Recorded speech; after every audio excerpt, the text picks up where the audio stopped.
Hello, very good morning. मेरा नाम राखी है और आज हम स्टार्ट करने जा रहे हैं part number 18 of the chapter organic chemistry, some basic principles and techniques.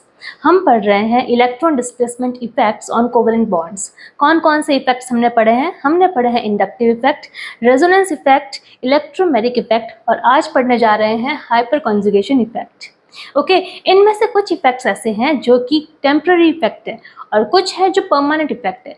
Temporary effect जैसे कि मैंने आपको बताया कि इलेक्ट्रोमैग्नेटिक इफेक्ट, लास्ट पार्ट में हमने पढ़ा है इलेक्ट्रोमैग्नेटिक इफेक्ट जो कि टेम्पररी इफेक्ट है। हमने पढ़ा इंडक्टिव इफेक्ट जो कि परमानेंट इफेक्ट है। और इंडक्टिव इफेक्ट और इलेक्ट्रोमैग्नेटिक इफेक्ट में क्या क्या डिफरेंसेस हो सकते हैं, तो इन पर भी हम नोटिस करते हैं एक बार कि देखिए, इंडक्टिव इफेक्ट जो कि परमानेंट इफेक्ट है जबकि इलेक्ट्रोमैग्नेटिक इफेक्ट एक टेम्पररी इफेक्ट है। इंडक्टिव इफेक्ट परमानेंट क्यों है? क्योंकि मॉलिक्यूल में जो पोलराइजेशन हो रहा है उसका रीजन उस मॉलिक्यूल में ही प्रेजेंट है, इसलिए वो परमानेंट इफेक्ट है। जबकि इलेक्ट्रोमैग्नेटिक इफेक्ट जो है वो टेम्पररी इफेक्ट है, वो परमानेंट इफेक्ट ना होकर टेम्पररी इफेक्ट है, क्योंकि मॉलिक्यूल में जो पोलराइजेशन हो रहा है वो किसी आउटर सोर्स या किसी अटैकिंग रिएजेंट से हो रहा है। किसी आउटर सोर्स या अटैकिंग रिएजेंट से जब मॉलिक्यूल में पोलराइजेशन हो रहा है, क्योंकि ये जो सब्सटेंस है या ये जो सब्स्टिट्यूएंट है, ये जो एटम है, ये मॉलिक्यूल में प्रेजेंट नहीं है, ये मॉलिक्यूल में प्रेजेंट नहीं है, इसलिए ये टेम्पररी इफेक्ट होगा। ओके, देन इसका थर्ड जो डिफरेंस है वो हम कह सकते हैं कि इंडक्टिव इफेक्ट जो है वो सैचुरेटेड कार्बन्स में होता है, सैचुरेटेड कार्बन कंपाउंड्स में होता है, जबकि इलेक्ट्रोमैग्नेटिक इफेक्ट में क्या होता है, ये अनसैचुरेटेड यानी मल्टीपल बॉन्ड्स वाले कंपाउंड्स में होता है। इसका मतलब ये हुआ कि इंडक्टिव इफेक्ट किसके लिए हो रहा है? इंडक्टिव इफेक्ट में जो हो रहा है शिफ्टिंग हो रही है वो भी सिग्मा इलेक्ट्रॉन्स की, क्योंकि सैचुरेटेड है, सिंगल बॉन्ड्स है, सिंगल बॉन्ड्स में सिग्मा इलेक्ट्रॉन्स है और ये सिग्मा इलेक्ट्रॉन्स इनकी शिफ्टिंग की वजह से इंडक्टिव इफेक्ट शो होता है। जबकि अनसैचुरेटेड यानी डबल या मल्टीपल बॉन्ड्स में पाई इलेक्ट्रॉन्स होते हैं और इलेक्ट्रोमैग्नेटिक इफेक्ट में पाई इलेक्ट्रॉन्स का ट्रांसफर होता है, ट्रांसफर ऑफ पाई इलेक्ट्रॉन्स, जबकि इंडक्टिव इफेक्ट में शिफ्टिंग ऑफ सिग्मा इलेक्ट्रॉन्स है। और शिफ्टिंग से क्या होता है? Partial positive and partial negative charges बनते हैं। याद होगा आपको, जिन बच्चों ने नहीं देखा है लास्ट वीडियोस, तो लास्ट फ्यू वीडियोस आपको देखकर यहाँ तक आना होगा ताकि आपको ये वाला टॉपिक अच्छे से समझ में आए। तो चलिए स्टार्ट करते हैं। हाइपर कॉन्जुगेशन, अति संयुग्मन। हाइपर कॉन्जुगेशन भी एक परमानेंट इफेक्ट है। परमानेंट इफेक्ट कौन कौन से हैं? इंडक्टिव इफेक्ट, रेजोनेंस इफेक्ट या जिसे हम मेसोमेरिक इफेक्ट भी कहते हैं, और हाइपर कॉन्जुगेशन इफेक्ट। ये तीनों ही परमानेंट इफेक्ट है, जबकि इलेक्ट्रोमैग्नेटिक इफेक्ट टेम्पररी इफेक्ट है। ओके, ये परमानेंट इफेक्ट है। साथ में ही hyperconjugation involves delocalisation of sigma electrons. यहाँ ध्यान दें बच्चों, यहाँ सिग्मा इलेक्ट्रॉन्स की बात की जा रही है। डीलोकलाइजेशन, जब भी इलेक्ट्रॉन्स का डीलोकलाइजेशन होगा तो मॉलिक्यूल में पोलैरिटी आएगी और ये पोलैरिटी अनस्टेबिलिटी लाता है। इस अनस्टेबिलिटी को, इस मॉलिक्यूल की अनस्टेबिलिटी को दूर करने के लिए जो चार्जेस होते हैं वो डिस्पर्जन करते हैं। उनके चार्जेस के डिस्पर्जन से, जैसे कि रेजोनेंस में मैंने आपको बताया था कि मॉलिक्यूल में जो चार्जेस हैं वो मूव कर रहे हैं। क्यों मूव कर रहे हैं? उस मॉलिक्यूल में स्टेबिलिटी लाने के लिए। तो उसी तरीके से हाइपर कॉन्जुगेशन में भी चार्जेस मूव करेंगे। आप देखेंगे कि चार्जेस में भी मूवमेंट हो रहा है। क्यों हो रहा है? क्योंकि मॉलिक्यूल में स्टेबिलिटी आ जाए। ओके, यहाँ देखिए, it involves delocalisation of sigma electrons through overlapping of empty p orbitals. या तो एम्प्टी p ऑर्बिटल्स के साथ में ओवरलैपिंग करेंगे सिग्मा इलेक्ट्रॉन्स, या फिर पाई बॉन्ड्स के साथ में। या तो सिग्मा इलेक्ट्रॉन्स किसके साथ? Empty p orbitals, empty p orbitals के साथ में ओवरलैपिंग करेंगे, या फिर पाई बॉन्ड्स के साथ में with sigma orbitals of adjacent single bond. तो इसलिए इसे कहा जा रहा है हाइपर कॉन्जुगेशन और इसे कहा जाता है सिग्मा पाई कॉन्जुगेशन, क्योंकि इसमें सिग्मा इलेक्ट्रॉन्स और पाई इलेक्ट्रॉन्स दोनों का ही कॉन्जुगेशन हो रहा है। आपने देखा कि रेजोनेंस में केवल पाई इलेक्ट्रॉन्स मूवमेंट कर रहे हैं, सिग्मा इलेक्ट्रॉन्स बिल्कुल भी मूवमेंट नहीं करते हैं। पर यहाँ हाइपर कॉन्जुगेशन में हम देखेंगे कि जो सिग्मा इलेक्ट्रॉन्स हैं वो पाई बॉन्ड्स के साथ में कॉन्जुगेशन कर रहे हैं, इसलिए इसे सिग्मा पाई कॉन्जुगेशन भी कहा जाता है। ओके, यहाँ देखिए, hyper conjugation is also possible in organic compounds in positively charge carbon atom which has empty p orbitals. जिनके पास एम्प्टी p ऑर्बिटल्स है पॉजिटिवली, यानी यहाँ ये एग्जांपल देख रहे हैं हम, ये है इथाइल कार्बोकैटायन का। देखिए, 2 कार्बन है इसमें, CH3 एंड CH2। इस कार्बन पे 3 हाइड्रोजन है और सिंगल बॉन्ड से कार्बन से अटैच है तो इस कार्बन की सारी वैलेंसी पूरी हो रही है 1 2 3 एंड 4, जबकि इस कार्बन पर 2 हाइड्रोजन अटैच है और एक बॉन्ड से ये कार्बन से जुड़ा है। तो यहाँ पर एक बॉन्ड की कमी है, एक इलेक्ट्रॉन की कमी है, इसलिए इस पर पॉजिटिव चार्ज आया है। ये है इथाइल कार्बोकैटायन। इस इथाइल कार्बोकैटायन में इस कार्बन पर ये जो कार्बन है ये एक S और 3P यानी sp3 हाइब्रिडाइज्ड है और sp3 हाइब्रिडाइज्ड होकर ये 3 हाइड्रोजन से जुड़ रहा है और एक सिंगल बॉन्ड कार्बन से जुड़ रहा है। बट यहाँ पर हाइड्रोजन के पास 1s ऑर्बिटल्स हैं और ये 1s ऑर्बिटल्स और पास वाला जो ऑर्बिटल है इस कार्बन पर, क्योंकि ये पॉजिटिव चार्ज है, एक इलेक्ट्रॉन की कमी है और इस वजह से ये पॉजिटिवली चार्ज है, एक बॉन्ड रिड्यूस है इसमें, बट इनके पास एक एम्प्टी p ऑर्बिटल प्रेजेंट है।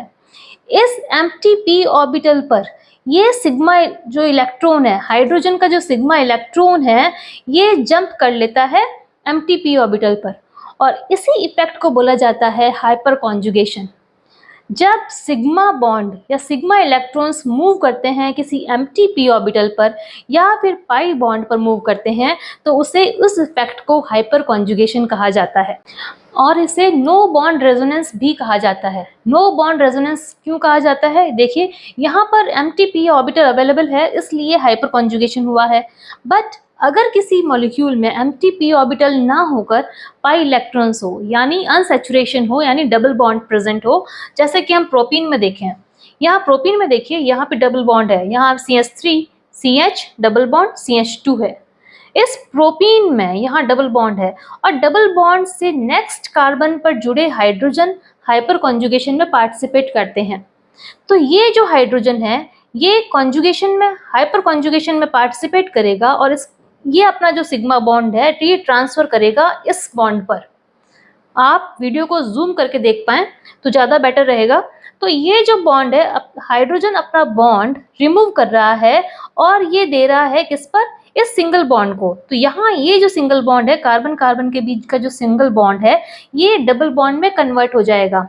बट ये जो कार्बन कार्बन के बीच का जो डबल बॉन्ड है, कार्बन की मैक्सिमम वैलेंसी होती है 4। अगर यहाँ पर डबल बॉन्ड क्रिएट हो जाएगा तो कार्बन की वैलेंसी हो जाएगी 1 2 3 4 5। तो अगेन कार्बन जो है ये अनस्टेबल हो जाएगा। तो इस अनस्टेबिलिटी को दूर करने के लिए नेक्स्ट जो पाई इलेक्ट्रॉन्स हैं ये मूव करेंगे कार्बन पर और कार्बन पर लोन पेयर के रूप में आ जाएंगे। अगर ये बॉन्ड यहाँ से मूव होगा तो यहाँ पर नो बॉन्ड हो जाएगा। इस हाइड्रोजन और कार्बन के बीच में कोई तरीके का बॉन्ड नहीं है। आप देख सकते हैं यहाँ पे स्पेस है, यहाँ कोई बॉन्ड नहीं है। और जब ये इलेक्ट्रॉन अपना मूव कर देगा यहाँ पर तो इस हाइड्रोजन पे पॉजिटिव चार्ज आ जाएगा। ये पॉजिटिव चार्ज का हाइड्रोजन है विदाउट बॉन्ड, कोई बॉन्ड नहीं है इनके बीच में। ये हाइपर कॉन्जुगेशन में पार्टिसिपेट कर रहा है और इस मॉलिक्यूल में क्या हो गया है? पोलैरिटी आ गई है, यहाँ पर पॉजिटिव और इस कार्बन पर, क्योंकि ये लोन पेयर के रूप में आ गया है, इस कार्बन पर नेगेटिव चार्ज आ गया है। तो एक ही मॉलिक्यूल में जब एक पॉजिटिव और एक नेगेटिव हो गया है तो मॉलिक्यूल पोलर हो गया है। अब इस पोलैरिटी को दूर करने के लिए ये जो चार्ज है ये मॉलिक्यूल में मूव करेंगे।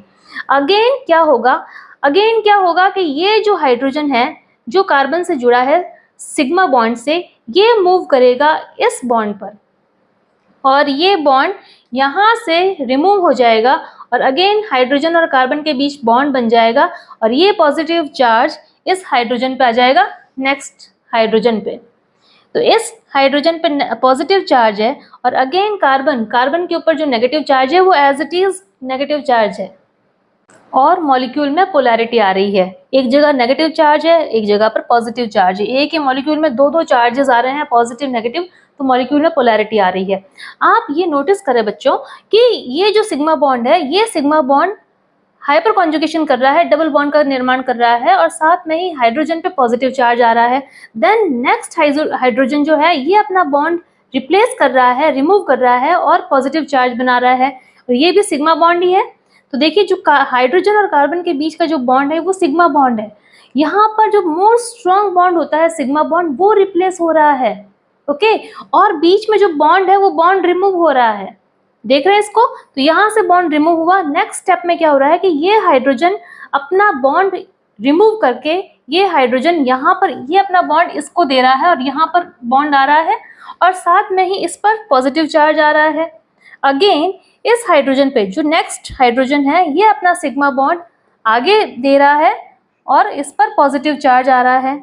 तो यहाँ देखिए चार्जेस जो हैं ये मॉलिक्यूल में जो चार्जेस हैं ये अपने स्पेस को डीलोकलाइज कर रहे हैं, पॉजिटिव चार्ज। और इसी तरीके से हमने रेजोनेंस में भी देखा था कि रेजोनेंस में भी मॉलिक्यूल अपनी स्टेबिलिटी के लिए चार्जेस को डीलोकलाइज करते हैं। तो ये बिल्कुल रेजोनेंस की तरह ही हुआ, बट इसमें चेंजेस क्या हो रहा है, इसमें जो बॉन्ड है वो ही रिमूव हो रहा है, इसलिए इसे कहा जा रहा है no bond resonance. Okay, there is no bond between carbon and hydrogen atoms. यहाँ पर कोई भी तरीके का बॉन्ड नहीं है, देख पा रहे हैं आप स्ट्रक्चर्स में। There is no bond between carbon and hydrogen atoms in the structure, so hyperconjugation is also known as no bond resonance. Okay, आपको अच्छे से समझ में आया होगा why it is called no bond resonance, because there is no bond between carbon and hydrogen in all structures you can see. Okay, then alpha hydrogen. Alpha hydrogen को हम क्यों मेंशन कर रहे हैं, क्योंकि अल्फा हाइड्रोजन ही है जो कि हाइपर कॉन्जुगेशन में पार्टिसिपेट कर रहे हैं। अल्फा हाइड्रोजन जो कि सिग्मा बॉन्ड से जुड़े हैं कार्बन के साथ में, और ये ही हाइपर कॉन्जुगेशन में पार्टिसिपेट करते हैं। कौन होते हैं alpha hydrogens? Alpha hydrogens hydrogen atom, वो hydrogen atom present on the carbon atom next to the double bond is alpha hydrogen. Hydrogen atom present on the carbon atom next to the double bond. यहाँ देखिए ये double bond से जुड़े हुए carbon atoms हैं और next to the double bonds जो हैं ये जो कार्बन एटम है इन पर जुड़े हुए हाइड्रोजन, इन पर जुड़े हुए हाइड्रोजन अल्फा हाइड्रोजन कहलाते हैं। और जितने अल्फा हाइड्रोजन होंगे उतना हाइपर कॉन्जुगेशन होगा, और जितना हाइपर कॉन्जुगेशन होगा उतना ही मॉलिक्यूल की स्टेबिलिटी होगी। ओके, इसलिए अल्फा हाइड्रोजन को मेंशन किया जा रहा है।